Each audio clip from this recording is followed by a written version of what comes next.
Good morning, or good afternoon, or evening, or whatever time it is that you're watching this.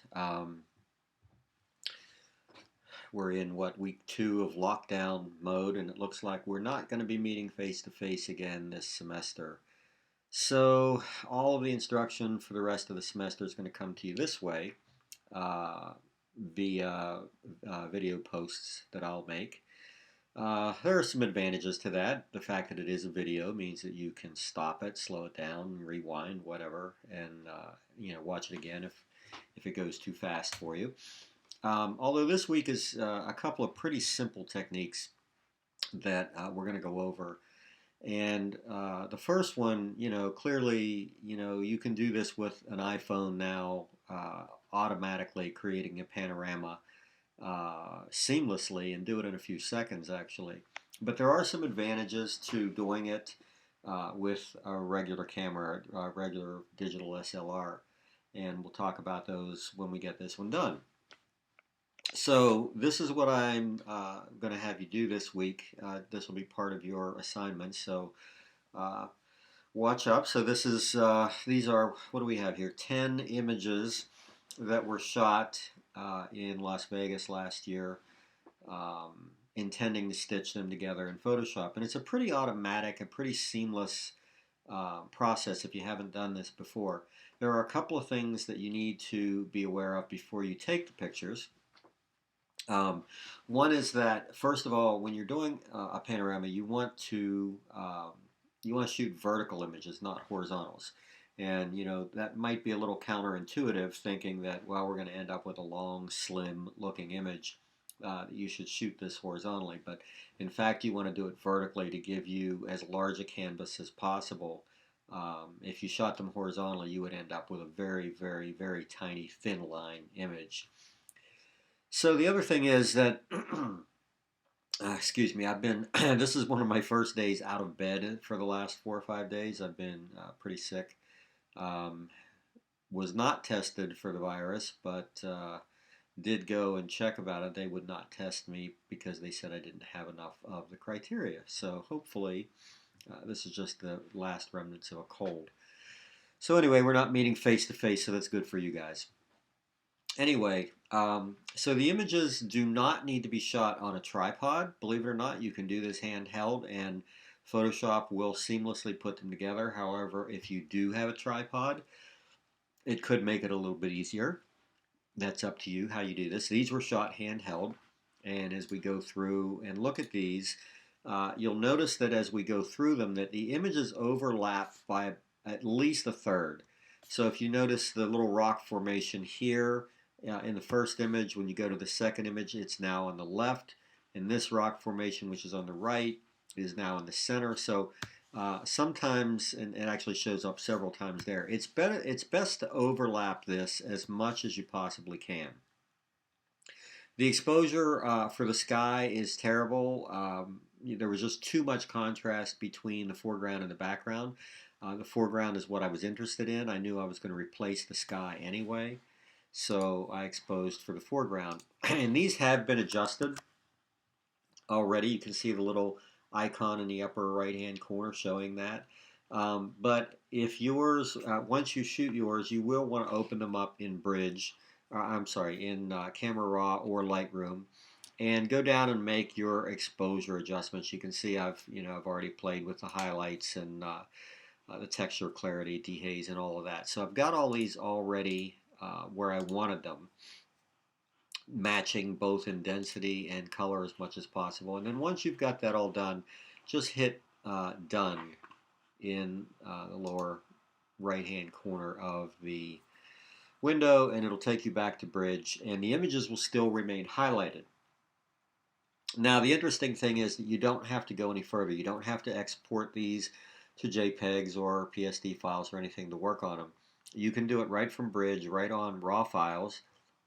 It'll work on JPEGs as well, but you don't have to process them out. It'll do that for you. So once the images, or since the images are all selected, I'm just going to go to the Tools menu. This is in Bridge again. In Lightroom, I honestly am not sure. I think you may have to take them in Photoshop into Photoshop. Let me just open two of these in Photoshop and see if it gives us that option. Oh, well, it's going to open them in Camera Raw, so let me open the images.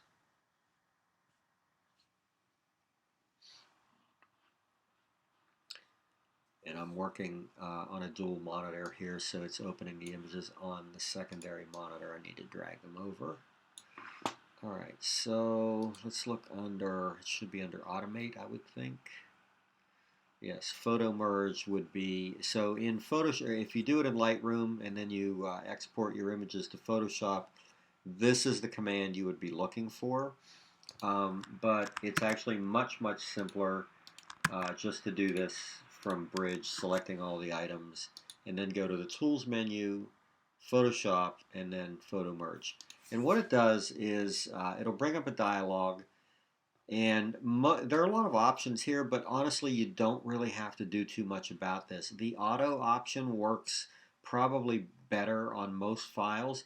Um, because they were all selected in Bridge, they show up here in this list. If they don't show up here, then it means they weren't selected. And you just need to cancel this and go back to Bridge, reselect your images, and select the command again.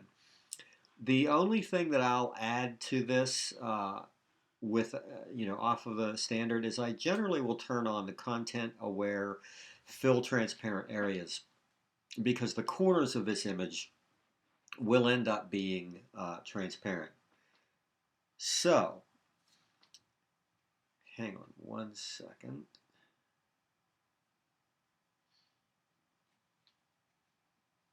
Sorry, I am getting a message that I need to respond to really quickly here.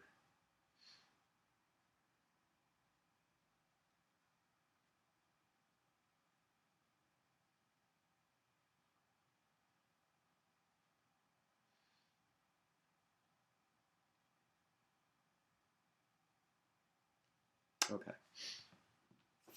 Anyway, so I'll turn on content aware fill. You can play with either of the other two options here. You do want blend images together to be turned on, but I typically don't use these two. So I'm just going to hit OK, and then you just sit back and watch. It opens the images, it converts them from a raw file into something Photoshop can work with. And actually, if I drag the secondary window over here, you might see this happening. I'm not sure. Nope, doesn't look like it. While it's processing, it does want to bring them over. But anyway, it's going to open each image. You do see the layers palette, what it's doing in the layers palette. It's making a separate layer from each of the 10 images. And the other cool thing it's doing is it's automatically lining them up. So because of the fact these were handheld, they're not perfectly aligned. Photoshop does a really good job of doing this automatically. So you can just kind of watch it. It's doing the alignment on the layers now that all 10 are in. And we'll just kind of wait for this to process out. Like I said, this is a pretty simple technique, but we're going to throw a few wrenches at you as far as the assignment is concerned. So we'll just let this finish, see what it does for us, and then go from there. Again, if you get the slow progress bar, you can always stroke it and hopefully it'll go faster. Sometimes you get to the edge of the screen, you can blow on it. See, that worked. Made it go much faster. Alright, let's get this image. It is blending the layers now, and then it will do the content aware fill and give us something interesting to start with, at least. You can now see in the layers palette that it's actually masked out everything except the part of the layer that it used. And these are not, they're very jagged selections. You'll see that it does a really good job of just keeping only what it needs from each layer to keep the file size down. Almost there. Oh, I should be blowing on the side of the screen.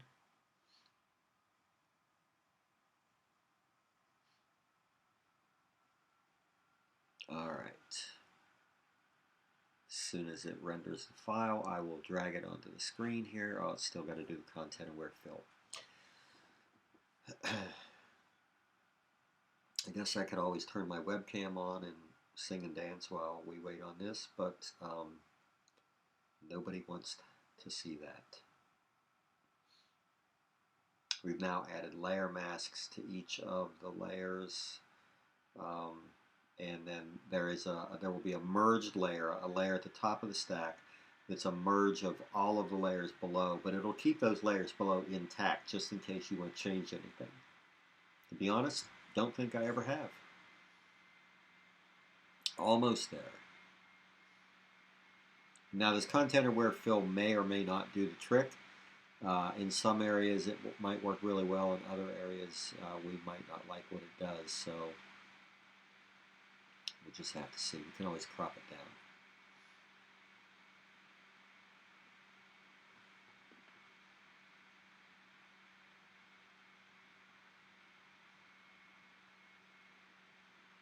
Oh, come on, we're almost there. There we go. Alright, so let me drag this over for you to see. And you can see the areas that are selected around the outside. Those are the areas that it used content aware fill. They would have been transparent. There would have been nothing there. And actually it filled those in to give us a bit more of a rectangular composition. So let me deselect that. And you can see it did a pretty good job.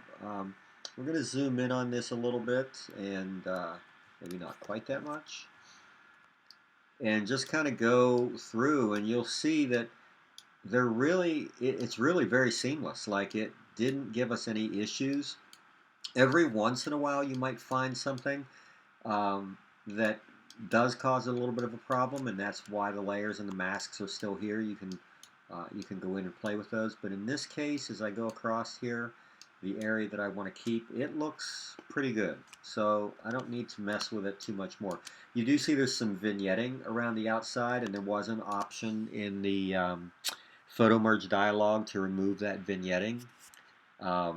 It doesn't bother me, so I don't really mess with it. But if we turn off these layers, you can see how jagged the selections are that it makes. It just does a really good job, and it does it pretty quickly.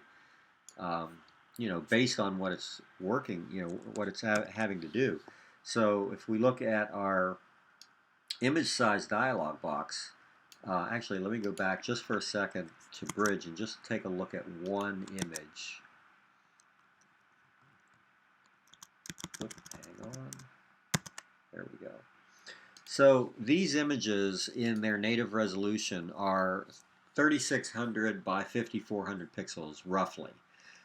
That's the size of one file from my camera.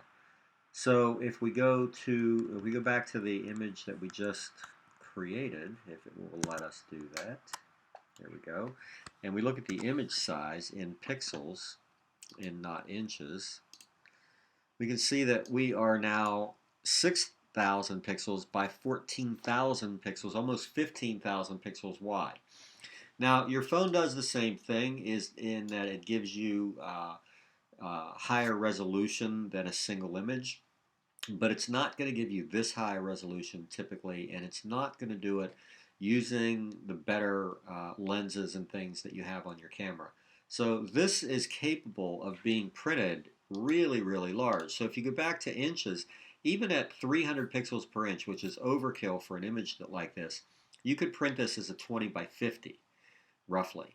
To be honest, the resolution could be much, much lower than this as a large file and still look great. If I drop this to 100 pixels per inch, I can now print this as a 60 by 148. That's a huge, huge image. So it's a big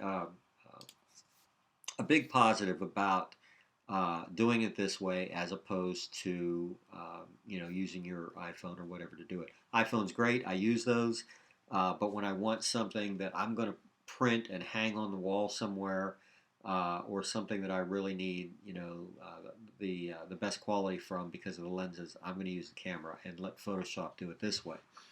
So let me go back to Bridge. Actually, let me close this up because we don't need to keep this.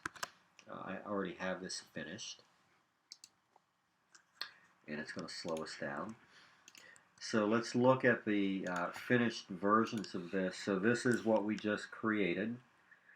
Um, I did not like the sky in it, so I experimented with a couple of different skies. This one is just a gradient from a light blue to a dark blue, and then this one had a little more definition into it.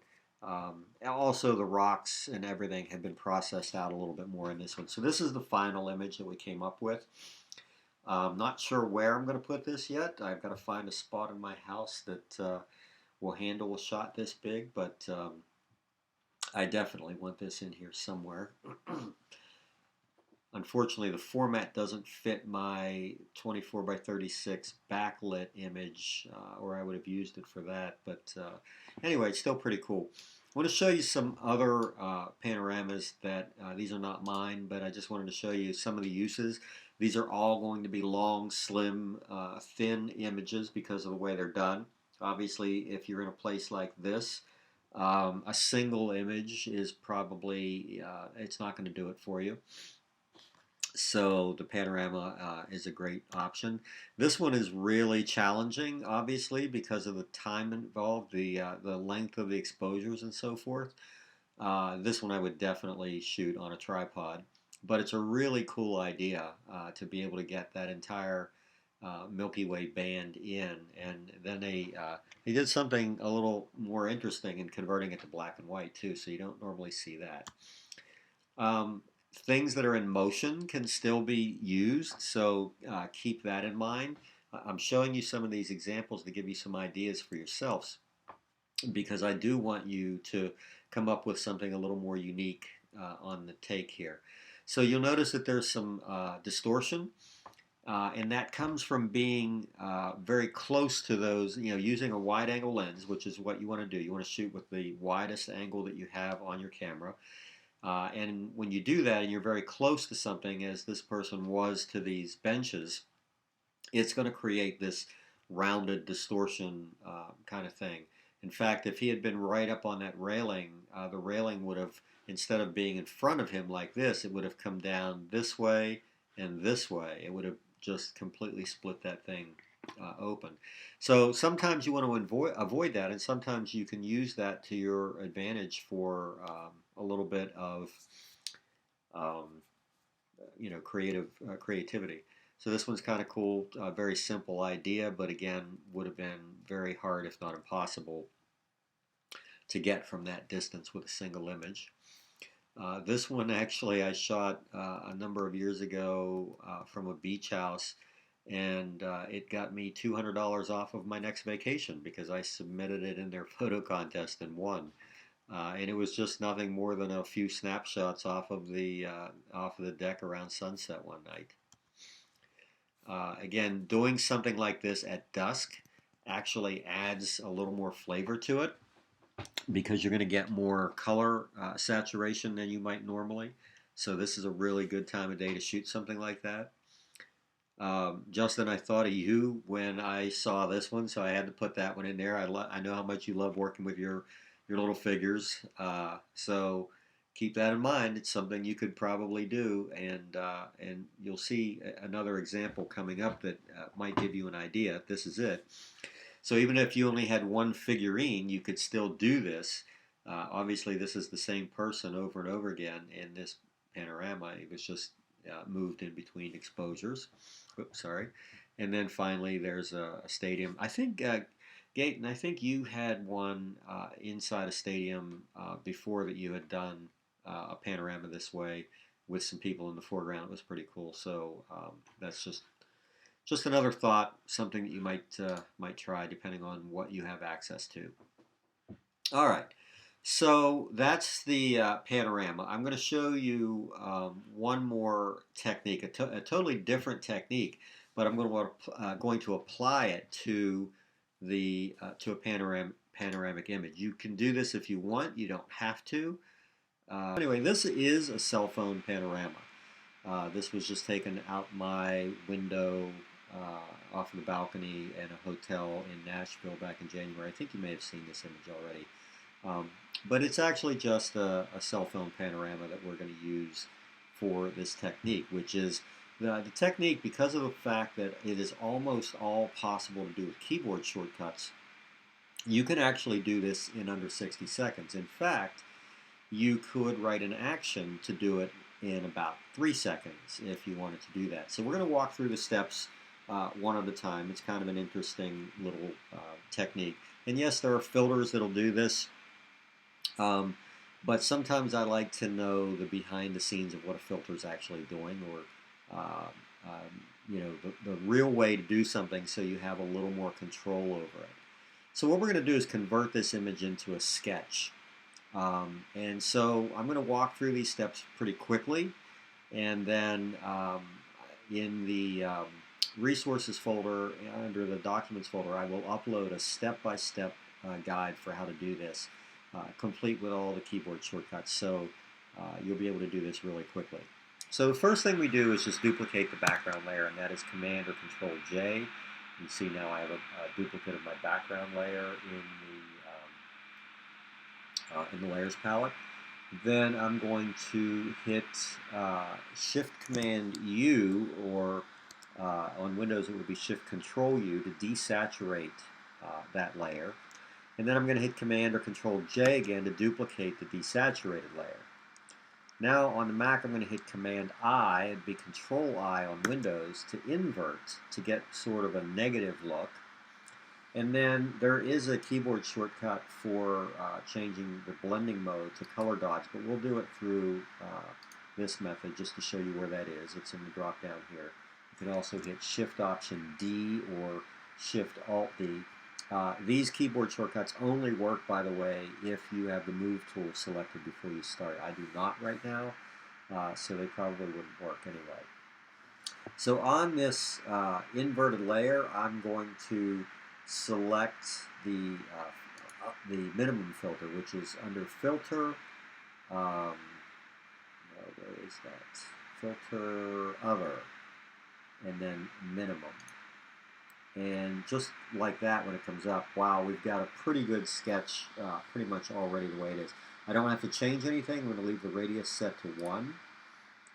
And then I'm going to create a merged layer at the top of my layer stack that is a combination of all of these. And the keyboard combination is Shift Option Command E. On Windows it's Shift Alt Control E. And that gives us a merged, I believe it did. Let me go back and see if it did. Yes, it did. Okay. Merged layer at the top. And then we're going to change the blending mode of that layer to multiply, just to give it a little bit more depth, a little bit more density than what it had before. If that's too much for the file you have, you can always lower the opacity. In this case, I think it's pretty much just the way it is. Okay, the way it is. So then I'm going to go to the background layer, and I'm going to duplicate that again, because you remember the background layer is still untouched. So I'm going to hit Command J, Control J, and then move that to the top of the layer stack. And there is, I believe, yeah, there's a keyboard shortcut for that as well. I just did it manually. And then I'm going to change the blending mode of that layer to color, so that now I have a colored sketch. And again, I can change the opacity of the colored layer to increase or decrease the amount of color that I want. And then finally, and this isn't on the step-by-step, but in this case I'm going to add a levels adjustment layer just to deepen the overall look of that just a little bit more. And if I decided that I like it better in black and white, I can just turn off this background copy, which is the color information. So that's it. Really quickly changing an image to a sketch. So what I'm going to have you do for your assignment is, number one, create a panorama image using the steps that we outlined in the first part of this video. And then secondly, I'm going to have you create a sketch of an image. It does not have to be your panorama. It can be a separate image altogether if you want to do that. Or you can create a separate panorama for that, whatever you like. Again, the steps, you can either watch the video again or you can download from the resources folder the step by step. It's called Photo to Sketch in 60 seconds or less, and it walks through this process. And so there will be another video coming a day or so after you get this one, and that will be the critiques of your assignments. And since they're not due until 1 o'clock, I'm recording this on Wednesday evening. Since they're not due until 1 o'clock tomorrow, I don't have all of them yet. But once I've got them, I will go through and record the critiques for that. And again, make sure you include, if you haven't uploaded them already, make sure you include a little text explanation for what you did, what your thought process was, so that I have something to go on when I do the critique. All right, guys, that's it for now. Again, this is a lot easier than a 2.5 hour class sitting and listening to this. I hope, anyway. In some ways it's better, in some ways it's worse. But we're able to get through the instruction part of this a little quicker this way. Again, as always, if you have any questions, contact me, and I'll be happy to help. And we'll talk again soon.